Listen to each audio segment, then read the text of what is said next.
this morning looking at Psalm 52. It's wonderful that you can join us today and jump onto the stream with us. And if you're watching later in the day, you're also really welcome. Thank you for coming and joining us too, and giving just a space of our day just to resetting, reflecting, and coming back to his presence, coming back into that place of tuning in to God. So this morning, as we rest in his presence, as we read his word, as we meditate on him and his character, we're going to read Psalm 52. So I'm going to read the whole thing again, starting from verse 1. Why do you boast of evil, O mighty man? The steadfast love of God endures all the day. Your tongue plots destruction. Like a sharp razor, you worker of deceit. You love evil more than good, and lying more than speaking what is right. You love all words that devour, O deceitful tongue, but God will break you down forever. He will snatch and tear you from your tent. He will uproot you from the land of the living.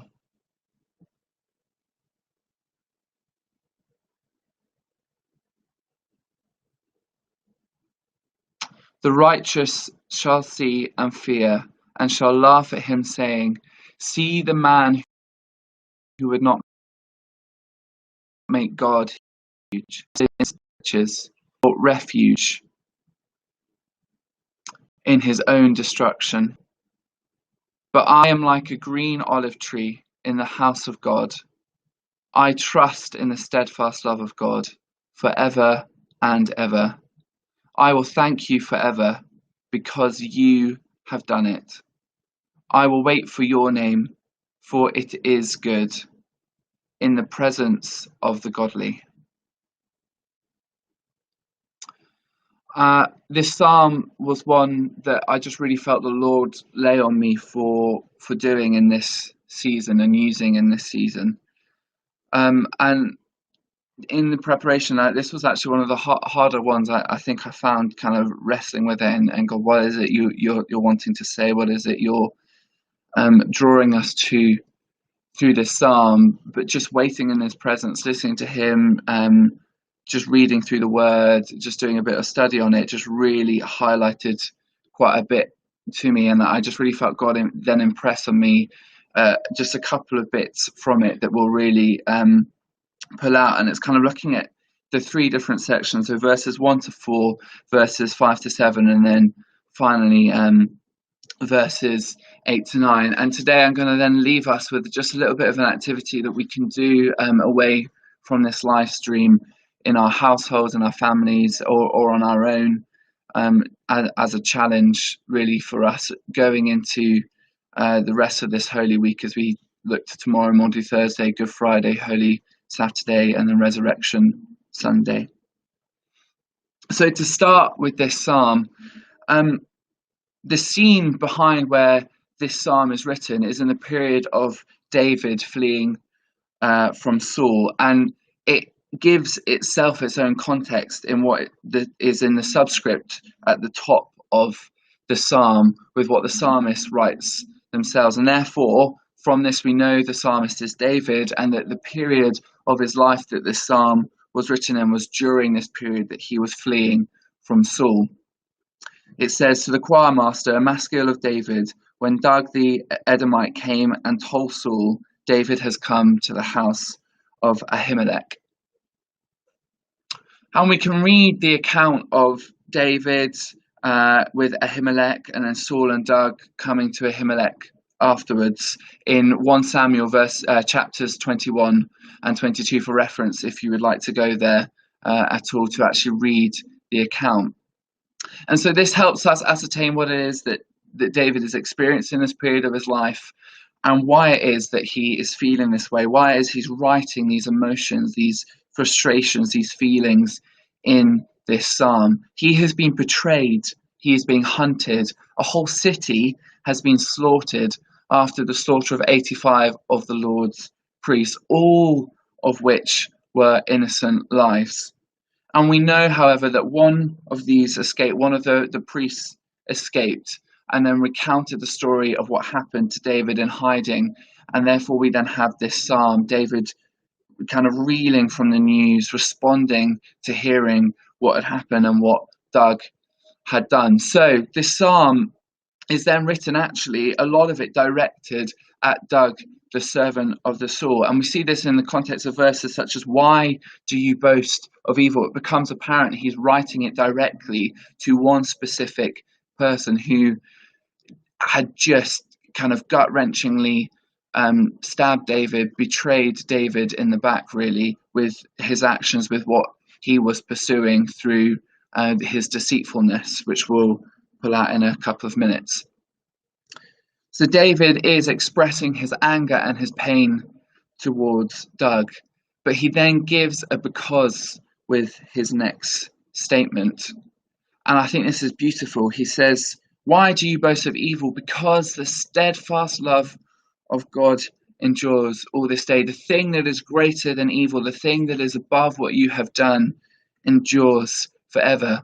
He is here telling about God's faithfulness and love that never ends, that is stronger than the sword and the evil committed.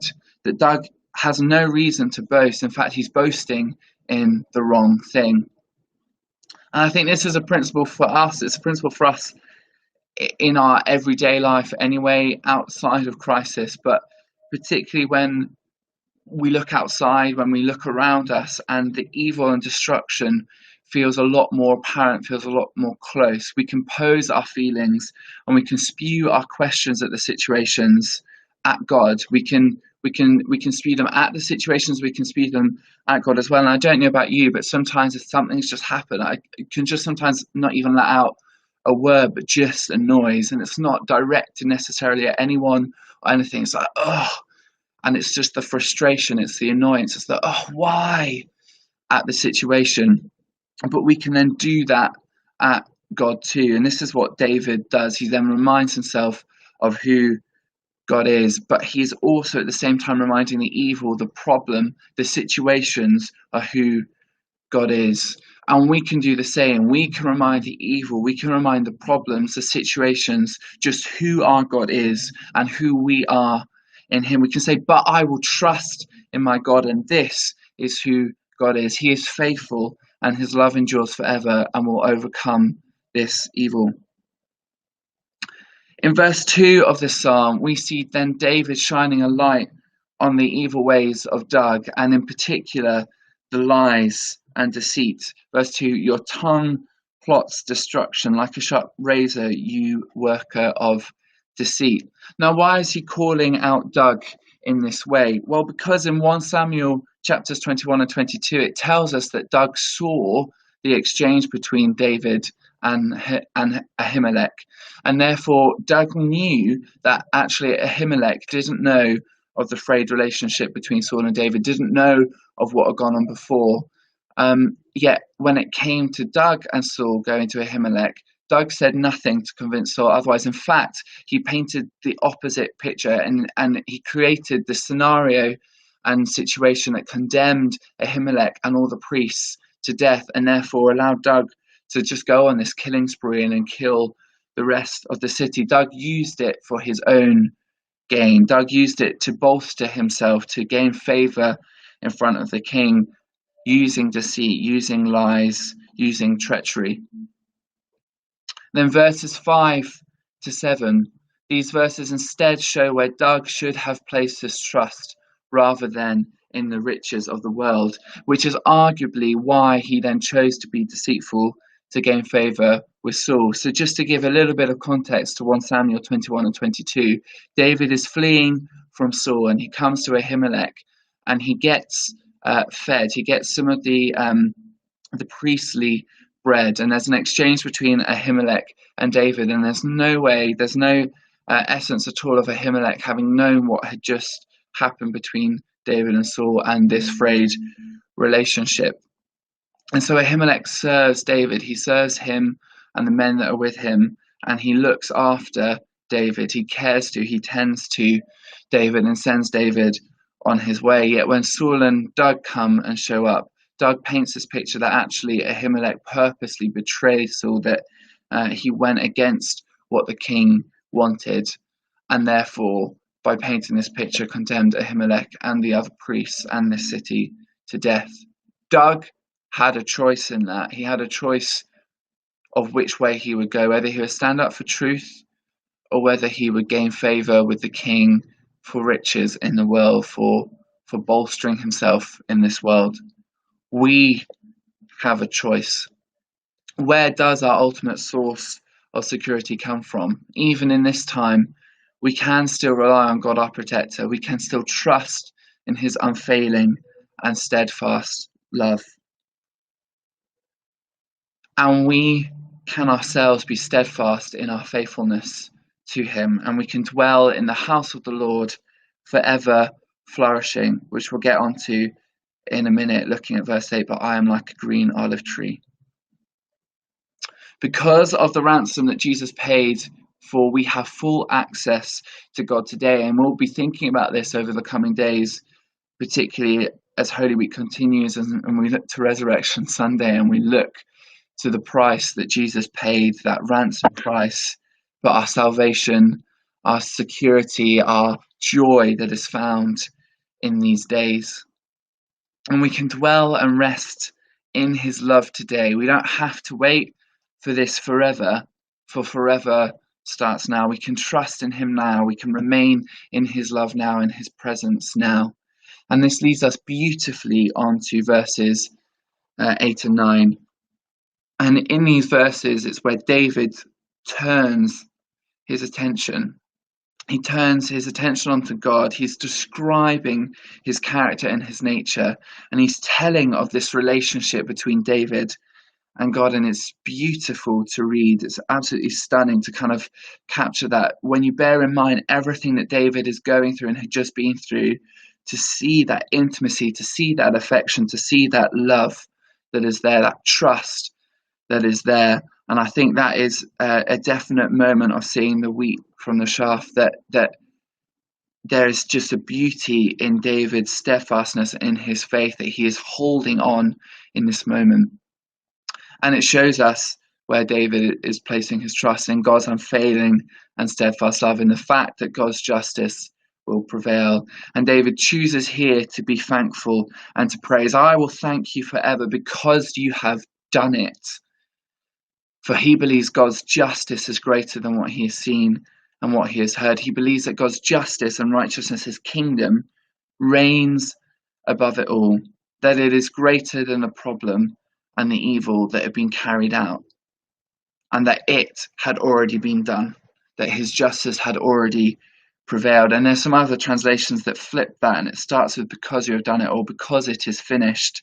I will thank you, I will praise you forever. So we then see David in this response to the evil going, I will praise and give thanks. So he praises and gives thanks. And that's where I want to leave us today, as we're into our third week for many of us of lockdown, of isolation here in the UK. I know it's different internationally, and I know for some of us here in the UK it has been longer if we've had other health conditions or we've been advised to. And this is the moment where things possibly can begin to be challenging. We've had the couple of periods, we've had that, the sweetness of it possibly has already passed for many of us. But I would argue, I would just encourage you back to that place of praise. What is our mindset in this place? Is it a mindset of trusting in the faithfulness of God? Are we resting in his character, in his nature? Because I think that steadies our soul. In fact, I know it steadies our soul. It's that be still and know. Be still and know that even with everything going on, that I am God. So I want to leave us with an idea of these thankful trees. For those of you that have been tuning into our Sunday services and that may have been able to access some of the resources, you would have seen that Tara sent out about a prayer tree, having a prayer tree going this week. Now, this prayer tree could be literal, or it could be one that is drawn, however best works for you. But I'd really encourage you for these prayer trees And thinking on verse 8, I am like a flourishing green olive tree, drawing something or finding some twigs out on some daily exercise or from your garden, or even a little tree that you might have potted, bring it in. And maybe on that tree, use parcel tags or something that you can write and tie onto the tree, your prayers. But also, I would really encourage in the season, particularly as we go into Good Friday and look to Resurrection Sunday, your prayers of thanks, that the prayers of praise, that the attitude of praise and thankfulness. And if it's a paper tree, drawing yourself a paper tree, what is it you can be you can be writing onto this tree? What is it you can be declaring on this tree? Alice, would you mind just grabbing me the pot for a second?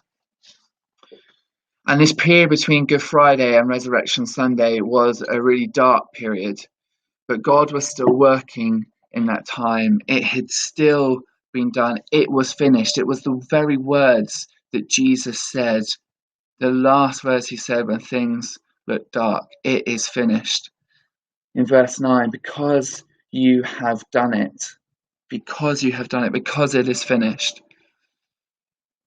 And we know, though, that even though in that period between Good Friday and Resurrection Sunday, things physically went dark for a few hours, things looked bleak for Jesus' followers, for those that loved him. But God was still on the move. He was working in ways that couldn't be seen or comprehended at the time. Darkness hadn't won. It was being defeated. And he is still on the move today. It is finished. So let us praise him and give thanks. And Alice and I have this little house plant, and this is what we're going to be sticking some of our prayers in. We'll write little prayers of thanks in, and we'll pop them in the base of this here, or if we can pop them into leaves. This is what we're going to use over the next few days.